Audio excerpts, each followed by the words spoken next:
I'm Justin Lum, reporter with Fox 10 News in Phoenix, Arizona. We are diving right back into the Lori Vallow and Chad Daybell case. If you're not familiar with this complex story, there are a lot of names, connections, and events. So we're going to fill you in on the basics of who's who. We start with Lori Vallow. Lori is in an Idaho State hospital right now, deemed mentally incompetent. She has yet to face murder charges in the deaths of her kids, J.J. Vallow and Tylee Ryan.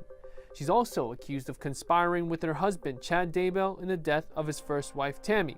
Chad is still behind bars right now, waiting for a January 2023 trial, accused of murder in the deaths of JJ, Tylee, and Tammy, not to mention insurance fraud. Here in Arizona, Lori was indicted by a grand jury accused of conspiring with her brother Alex Cox to kill her then husband, Charles Vallow. Alex shot and killed Charles in July of 2019, and he died months later of natural causes. Meanwhile, Gilbert police recommend that Lori and Chad be charged with attempted murder in the first degree. The victim, Brandon Boudreaux. He is the ex-husband of Lori Vallow's niece, Melanie Pawlowski. Investigators believe Alex Cox shot at Brandon while he drove his Tesla into his driveway. Here are the siblings, JJ and Tylee, along with their big brother, Colby Ryan. That's Lori's adult son she had with her second husband. He would take the last name of Joseph Ryan, Lori's third husband, Tylee's dad. In 2018, Joseph Ryan died of a heart attack in Phoenix, and at one point in all this, the case would be reopened by Phoenix police to look deeper as all of this unfolded. And of course, the grandparents of J.J. Vallow, Kay and Larry Woodcock, who we met 2 years ago as they wanted the answer to one question: where were the two missing kids? So Kay and Larry, here we are 2 years since the search for your grandson J.J. Vallow and his sister Tylee Ryan went public. We're waiting on a joint trial for Chad and Lori, but Lori is still deemed not fit to proceed. Do you think, I think I know the answer, do you think she's really struggling mentally, or is this all a legal play? 100% legal play. Yeah. She's malingering. We feel she's malingering. She is doing what she did to when she and Joseph Ryan were going through the court process, custody process for Tylee. She played with the court the entire time. They never held her accountable for anything, and I believe that's what she's doing again. So this way she's sliding through not being accountable again, at least for now. We got the two case files from both Chandler and Gilbert police departments investigating Lori and Chad's alleged involvement in the death of Charles and the attempted murder of Brandon. But what was your reaction when this all came out just recently, to learn that these police agencies here in Arizona would release all of this way before trial? Surprise. I can't believe they released that much detailed information. Yeah. As totally a witness, I would be very upset about it. I don't, because to me, what I would be filling in for the story for law enforcement would be, to me, a kind of, not a secret, but something that would be held in confidence until it was time for it to be made public, which would be in the court of law. I had no idea. I don't even know if this is normal for other cases for this much information to be disclosed before trials. I don't know if that's just an Arizona thing, Maricopa County, or what. Maybe you can answer that question. I don't know. And in these Chandler documents specifically, there are some bizarre details provided on what is described as the fight between Charles and Alex, the struggle over the bat, and how Alex claimed Charles, we know, a former college baseball player, Kay, allegedly hit Alex with that bat in the head. And one document says Lori told her friend Zulema Pastenis that Charles had superhuman strength in that moment during this fight, and 100,000 dark entities assisted him, and Alex allegedly said he killed a zombie. This was right after, the shooting. As Charles's sister, how do you process these things that police say were said right after the shooting? Well, Justin, as part of the going through this process emotionally, I do not read everything. I do not dig that far into the things. I just can't. But so what you're just telling me, I'm just learning it for the first time. And what blows me away the most is that they were having prayer groups that Charles would be killed or dead or whatever it was. They were praying for him to be gone from this life, however the shape or form they were talking about. I know I read where one time that they had a prayer group meeting. Charles was taking JJ to Galveston, and they were praying for a car accident or something that bad to happen to him, and it would kill him. And JJ, the same. Who does that? And how does that not make them culpable when they were doing something? When you're praying in a group for someone to be killed? To me, it's premeditation. It was set up a long time ago as one healthy male and seeing Charles and seeing his past. I've said since the first statement was made that little scratch that Alex had on the back of his head was a joke. It was put there by somebody else, either self-inflicted or Lori cut him to give him a little blood. But I can promise you this, Charles was absolutely much of a man. And if he chose to hit somebody in the head with a baseball bat, I can absolutely guarantee you, with the prior experience that he's had in accumulating his baseball career, he'd have knocked Alex's head off. There's no doubt about it. Yeah. And it was a setup. There's absolutely no doubt about that. It was premeditated, and he was cold-bloodedly killed. He was shot and then shot again, laying on his back and on the floor, and that is nothing but pure murder. Lori is guilty of murder right there. She is guilty of murder of the two grandkids. She murdered JJ, and they're guilty. And as far as Chad was right there. Whether he laid a hand on tying JJ up and rolling him up, it was in while he was there. And he is guilty 100% of premeditated murder. And as far as I am concerned, he can rot his ass in jail until there's nothing but gunk on the floor, as far as I'm concerned. And if he gets the death penalty and put to death, that's the best thing that could happen. Kay, you and Lori had a text exchange. I was part of this document dump. Before Charles's funeral, she said she was going to send the ashes to you, and you wanted JJ to be at the funeral, but she said it would be too much for him. I'm sure you remember this text now. Now looking back, and everything's gone on, how do you reflect on that exchange between you two? That was probably one of the last. I am a genuine person, and if I am not an actress in any way, shape, or form, but then I was, because I was having to deal with the devil in order to try and maneuver us in a good position to where we could get JJ from her. Just if we could have got him any way, shape, or form. I offered her so many ways. Let us come for the weekend. Let us come, give us an hour with him. Just give us some time with him, and we will.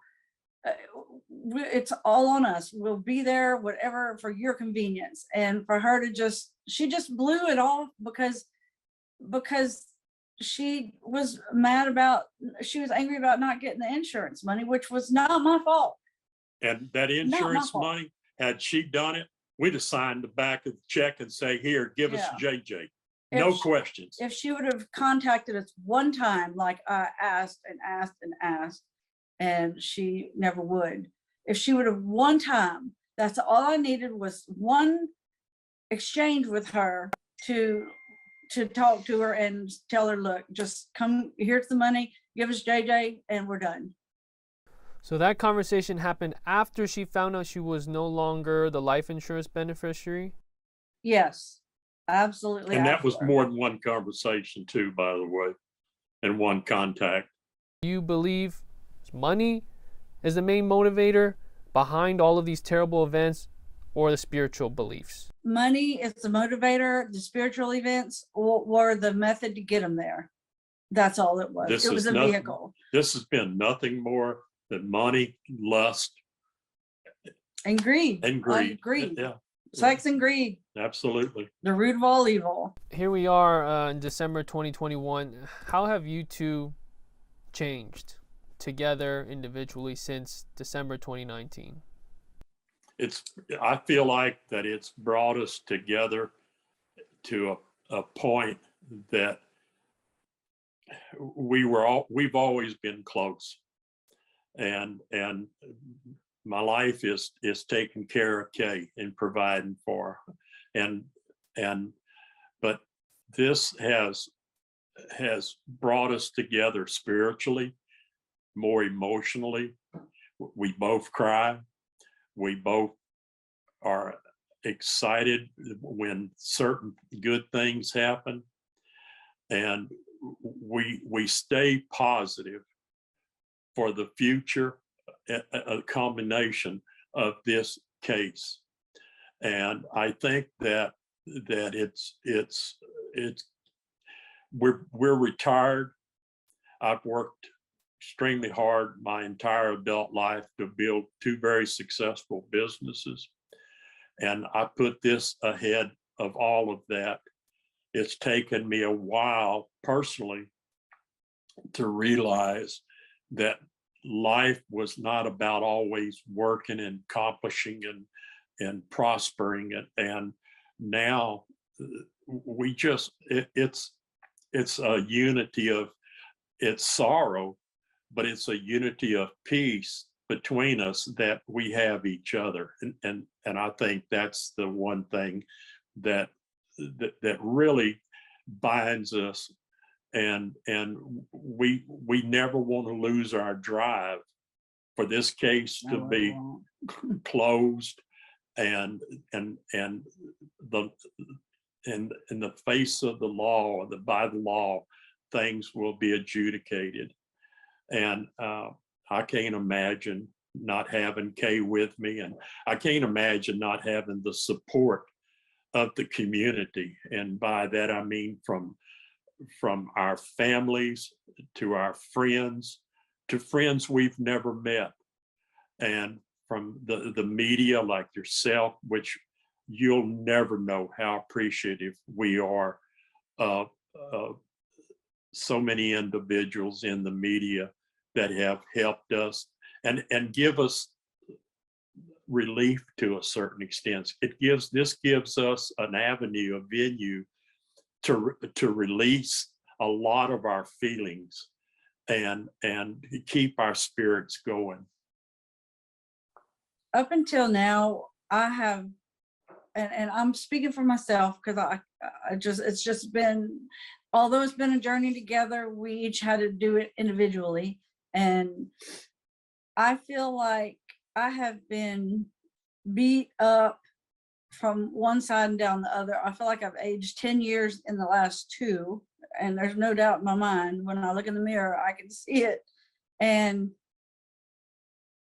I feel like now I'm starting to be motivated. I feel something coming out that I see a lot of things that need to happen because of what I've seen go on with the law and different things throughout this process that needs to be changed. And I feel I didn't know when I could do it, but now I'm feeling okay. I'm getting some energy. I'm not going to be their victim anymore.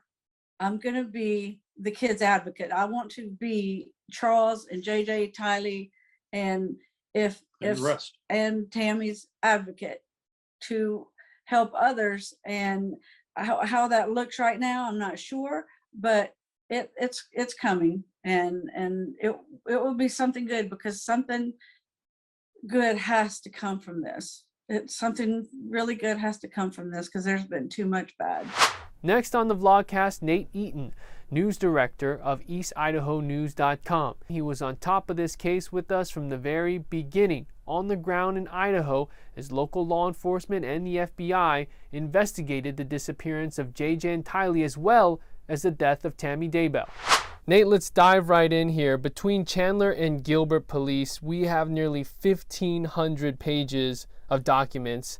Body camera footage of the Boudreaux shooting. We have been waiting for that for a long time. Of course, the Charles Vallow death investigation, and hours of interviews with detectives, crime scene photos, and all these emails with the FBI that we had to comb through as journalists covering this case. For you, though, I'm interested to know, what else is there left to know about this web of cases here? Yeah, there was so much that was dumped. It's like we had been waiting for this months and months and months, and then it all came out. I think the thing that we're still waiting on is, what does Rexburg and Fremont County, what do those jurisdictions have as far as their notes, their interviews, their body camera footage, things like that, that still has not come out and may not come out until this actually goes to trial. We know that there's body camera footage from the day that the Rexburg police went over to Lori's townhome in Rexburg, the initial call to check on the welfare of JJ, because they played it at the Chad Daybell's preliminary hearing last August. But we didn't get to see it because we weren't actually in the courtroom. They didn't play it publicly. They showed it to people there in that courtroom. So I think that would be a fascinating look to actually see how Lori, her mannerisms, how she responded to the officers showing up. So we're waiting on that. We're also waiting on potential stuff that the FBI could have that maybe these local jurisdictions might not have. And I mean, whatever other agencies might have, there just could be so much more that comes out. But I think a large portion of it did come out when Arizona released all of those things. And of course, the official causes of death for JJ and Tylee, to really find out, what happened to them. How did these innocent kids die? And we may not see all of this that you just mentioned until the trial. Really, the insight we get into Idaho authorities is from the Chandler police interviews, because these interviews were held at headquarters. So that was really interesting to see these other police agencies in Arizona conducting this investigation. Now, you interviewed Melanie Gibb at length. We all saw it. That was months before JJ and Tylee were found. And now we've seen those conversations with law enforcement. There's a lot to unpack, because she was directly linked to Chad and Lori's inner circle as far as religious beliefs. We're talking about light and dark spirits, getting rid of zombies, etc. All of this discussion is just bizarre. But how much circumstantial evidence does she need to provide to really have weight in this trial? Because she's a witness, yet does she really know much about what specifically happened in these alleged crimes? That's a big question. Well, it's interesting because, when we first talked to her last May of 2020, she provided a lot of new information. And she was obviously a key witness at Chad Daybell's preliminary hearing. They used her a lot. But now that the police in Arizona have released all these documents, there seems to be a lot there of Lori and Chad's own words, of text messages back and forth, pages and pages and pages, and plans and coordinating different things.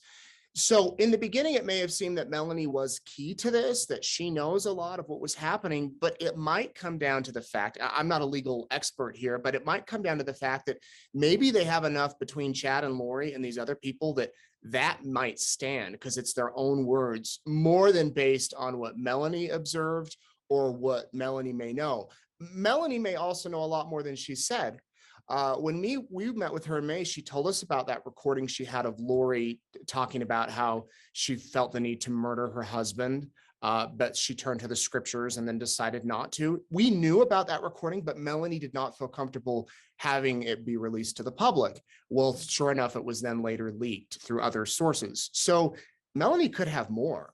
And Melanie could know more. And I think that Lori's defense attorney is trying to, well, he has subpoenaed her for information. She, last I checked, is not complying with that. So there could be a lot there with Melanie, but maybe as time goes on, her role becomes diminished as the other stuff comes out that they already have. One other thing, Justin, I thought of, you mentioned the cause of death for JJ and Tylee. We also don't officially know the cause of death for Tammy Daybell. Her children have said it was asphyxiation. Multiple sources have told me that. I know you have heard that as well, but no official has gone like on the record saying, yes, she died from asphyxiation. And who asphyxiated her? How did that happen? Who actually killed her? Obviously, Chad and Lori are being charged with that, but did Alex play a part? That's a critical piece of information we don't have yet that rests in the hands of Idaho authorities. So that will be something that we're waiting on as well. You just said Alex Cox's name. Speaking of him, his widow, Zulema Pastenis, we got to see her interviews with police. What did you take from that? Could she be more of a key witness here? There's a lot of speculation about that. And those interviews came out where, based on my observations, she seemed in the interviews to play the part that she was naive or didn't really know what was going on. But then when you go and read these text messages, it appears that there is more there, as far as them talking about people turning dark and getting rid of these dark spirits, and Chad and Lori even asking her, I believe, to change the weather so that things could happen with Alex as well. So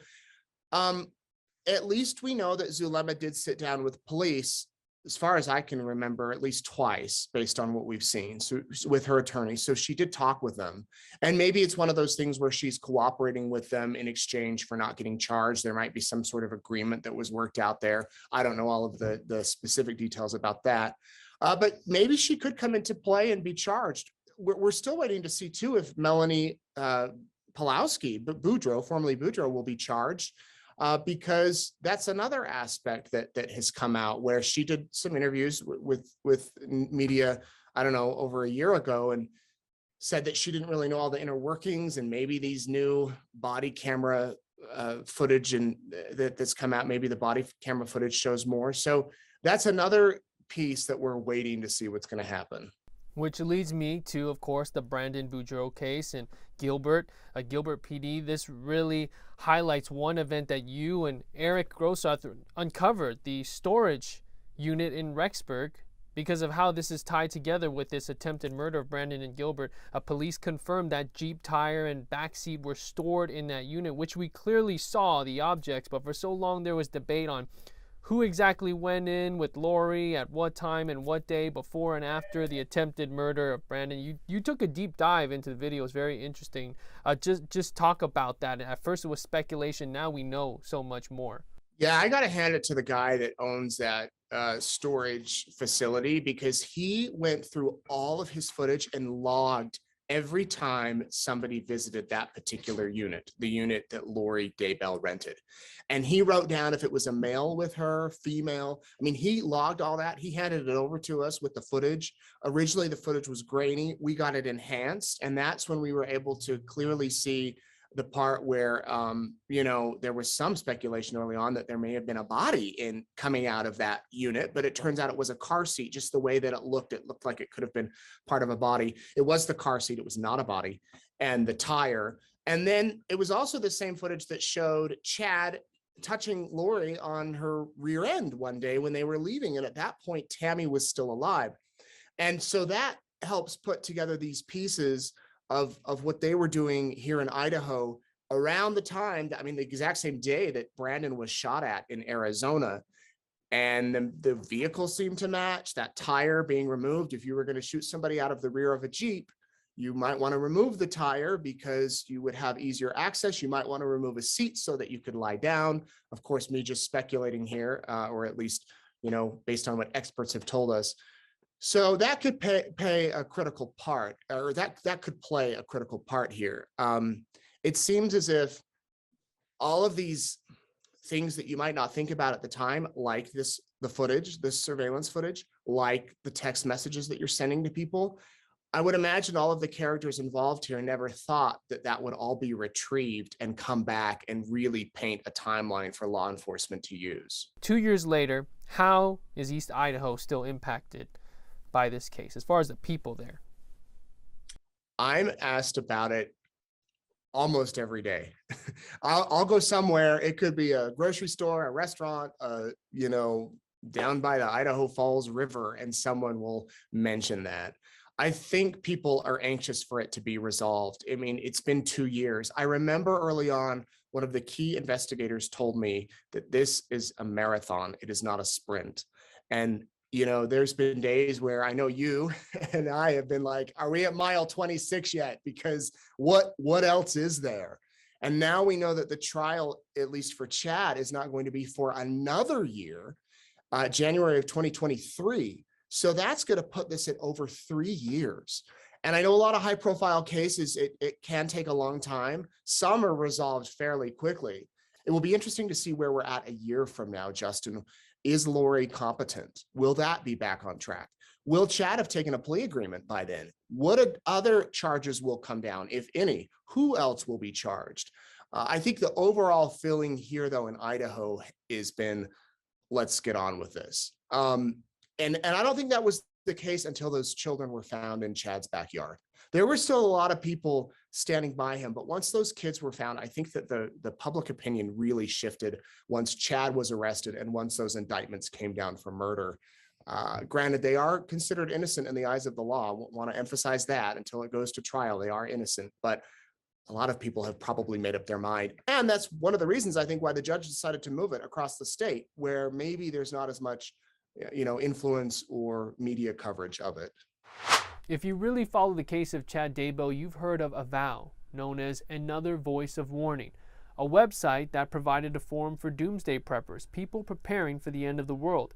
Chad was a listed author who also wrote a column on the site about his alleged visions, and he had a serious following.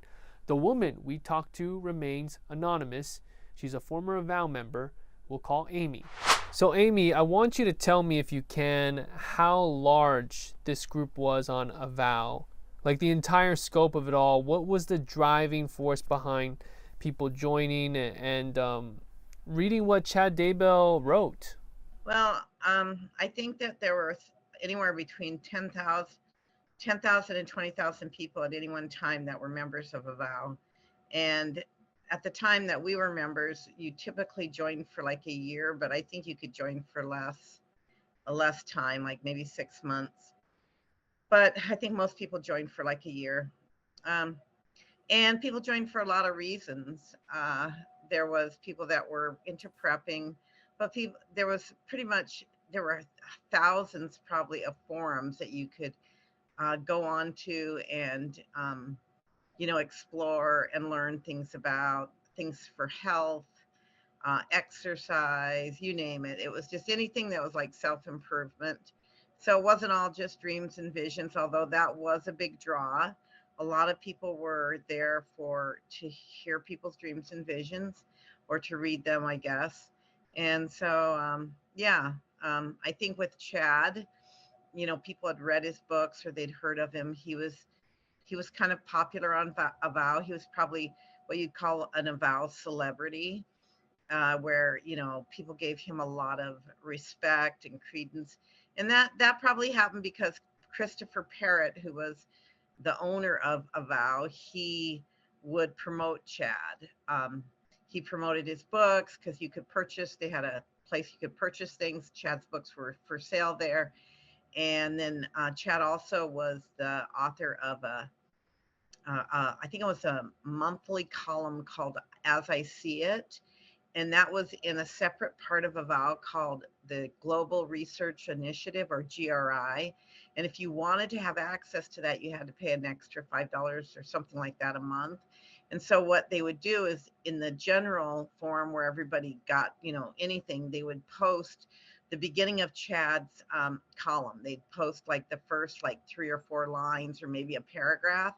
And it would always be kind of a teaser.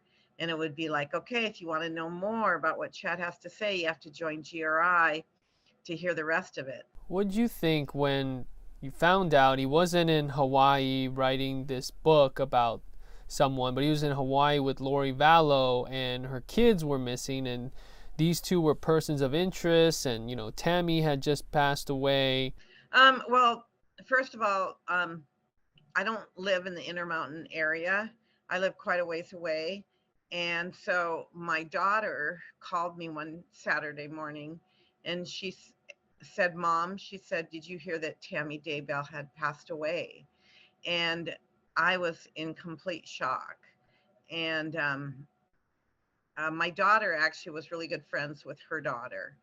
And so, and we knew them. We knew Chad. My husband and I knew Chad and Tammy. So I was shocked. I couldn't believe it. It just seemed so strange. And then, that was October 19th. And then fast forward 2 months, I was, because we have a lot of family members that live in the Intermountain area, I would go to a local, internet site of news for that area. One day I went there and I saw that it said that these two kids were missing.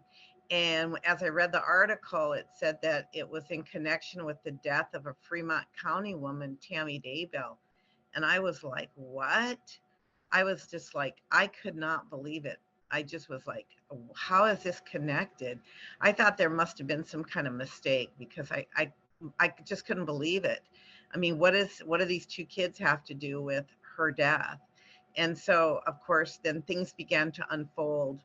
And in fact, so that was like in December, right around the end of December, I believe, of 2019, that kind of hit the news. And I could be wrong about that date, but I think it was somewhere around there. You're right. You're right. December Yeah. 2019. Yeah. So what happened was, in November of that year, and I'm a member of the Church of Jesus Christ of Latter-day Saints, and we have what's called a general conference where our leaders will speak and give us words of counsel. And when I had gotten my magazine that had all these talks in it, the leader of our church, our president, had made in one of his talks, he talked about giving up something that was important to you, but that you needed to give up, you needed to sacrifice, and because maybe it was like a waste of time or something like that. And I remember when I read that, it was just like, it hit me like so clearly that I needed to let my membership to a vow expire. And it was going to expire like in the next month. And when I read that, I knew exactly that's what I was supposed to do. And it was hard because I had, I kind of liked, how some people are news junkies. They gotta, they check the news every, hour or twice a day or whatever. I was kind of like that on a vow. I was always checking, always seeing what everybody said, what were the latest dreams and visions or whatever.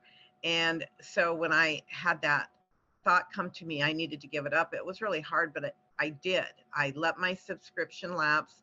I never got on again, and a month or two had gone by. And when I read that article, I had an acquaintance from this area who I knew was a member of a vow. And so I hurried and called him on the phone and I said, hey, do you still have your membership to a vow? And he's like, yeah. And I said, can you jump on real quick and see if there's anything about Tammy Daybell and these missing kids? And he was like, yeah, sure. And so he jumps on and he's like, yeah, there's a lot of posts. People are saying a lot of stuff. And I said, oh, read them to me, and he's like, you know what, I'll give you my name and password and you can just get on and, read it all yourself. I don't want to sit here and read it all to you. So I said, okay. And so then I jumped on a vow and I would read, what everybody was saying. And it was really interesting. Everybody was defending Chad and saying that, oh, just totally defending him. Like he didn't do anything wrong. This is all normal. And as the more and more I would read and over the next, couple of weeks, it really became apparent to me that there were some really inconsistencies and things that were red flags. Is a vow a radical offshoot of the Mormon Church? Like, you don't consider joining it back if it were up and running, right? Do you consider it a mistake now? Oh, yeah, I want to say this, that I would not consider it a radical offshoot. What I would consider it is that it was a place where all kinds of people came, and there were people that were not members of the Church of Jesus Christ of Latter-day Saints that were on there. There were other, denominations, Christian denominations, that were members of it. There were people that had similar interests. There were people that had interests in like, guns, or people who had interest in like essential oils or exercise or fasting or any kind of health practices or preparations or food storage or canning food. There was people had every kind of interest, and you could find a forum for that. Some of the people, I would say, were somewhat radical. They were diehard believers in the call out and going up to the camps, and they were dreamers, and they knew this was going to happen.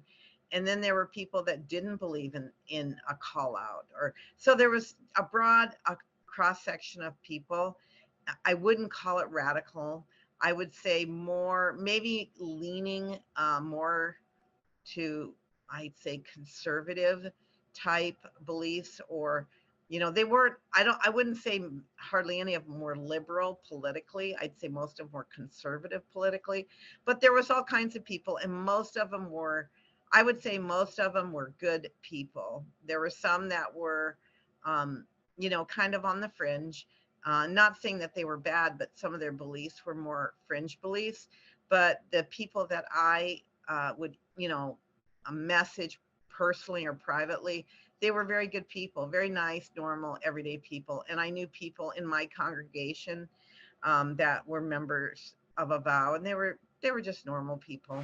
Finally, a deeper legal look at the case. We talked to Scott Reich, a criminal defense attorney and host of Crime Talk.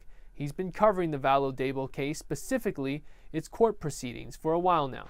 Scott, thanks for joining us. Let's start with the news on the Daybell trial, the setting, the time for Chad Daybell, January 2023. That's what we're looking at. About 10 weeks scheduled here, but Lori Vallow still deemed incompetent as of now. Those cases are still officially joined. Her commitment extension should end sometime in March 22. But what foreseeable issues are there as the Daybell proceedings still move forward? Like I said, there are two cases going on. You have Lori Vallow's case, you've got Chad Daybell's case. But Lori Vallow hasn't even been advised on the indictment, which alleges the homicide charges, because she was deemed incompetent in the previous case. So everything's been put on hold for her matters, but yet the judge is still trying to conduct and keep everybody in the loop from all sides, from the Daybell and the Vallow cases. But it gets complicated when one proceeding is stayed and the other is ready to go to trial. So the judge is going to have to make some decisions. Obviously, he said we're going to set this out into January of 2023, which seems like a long time because all of these matters have really been going on now for almost 2 years. Yeah, how rare is it to have a situation like this where you have a co-defendant ready to go and another co-defendant that basically was never even arraigned on the charges? It doesn't happen in most cases, but it's not completely uncommon. Most of the time you see it in co-defendant conspiracy cases, for example, like in federal court, where the guy that gets picked up first says, hey, let's go to trial. And then the government picks up somebody else, kind of a straggler, and they need time to get up to speed and prepare. And the speedy trial issues don't really begin until the last person is picked up. So it's not uncommon for something like this to happen. Doesn't happen every day, but it happens. It's a thing. So John Pryor, Daybell's attorney, he does want the cases to be severed. Possible he can make that happen, or pretty likely with everything in this case and the ties between Lori and Chad that they stay, it stays uniform. Normally a case is severed when co-defendants have made statements and they can be used against one defendant but not the other. No statements have really been made to police in this particular case. The reason why I think the judge would grant a severance of these cases, separate trials, would be the fact that there is going to be more than likely competing defenses, conflicting defenses, where Lori Vallow is basically going to be accused of doing all these bad things, or her brother, and Chad Daybell is going to say, I didn't know anything. Look, she fools everybody. She's crazy. And he's going to be pointing the finger at Lori Vallow. That's where I would see the severance come in. It's an interesting situation where you have co-lead prosecutors, each from two different counties, Fremont and Madison County, and Lindsay Blake and Rob Wood, and then they have a deputy prosecutor that they wanted to get on this case to help out. Then you have co-counsel for Lori with Mark Means and Jim Archibald, and of course we just mentioned Chad Daybell's attorney John Pryor. So I'm going to talk about Mark Means. What were your thoughts about the allegations made by him in that motion, claiming that the clinician with the Department of Health had manipulated Lori to talk to attorneys with the Church of Jesus Christ of Latter-day Saints? Color me skeptical, okay? It sounds like Lori Vallow did in fact make a call to the attorneys for the Church of Jesus Christ of Latter-day Saints, but it sounds like the attorneys did everything correct and said, hey, I can't talk with you. They contacted the attorneys, they contacted the prosecutors and said, hey, this is what happened. Who knows what really took place, but when you're dealing with people that are not competent, and as you may recall, not so long ago, she still may be believing that, you know, the end of the earth is coming and everybody's zombies, things like that. You have to take what she would say as a grain of salt, with a grain of salt. I would be very skeptical if a clinician said, let's me get involved in your legal issues. In fact, go call these attorneys. I find that very hard to believe. Yeah, because we, the public, haven't heard from this clinician in question. This is an alleged statement from Lori to Mark Means, and in allegedly talking to these attorneys. So in saying that, prosecutors Lindsay Blake and Rob Wood accuse Means of using hearsay, unfactual allegations, and unethical representation of Vallow. I mean, do you agree? In looking at his recent motions, and what do you make of the state's argument? You know, they said he should be sanctioned from the court until she's actually competent.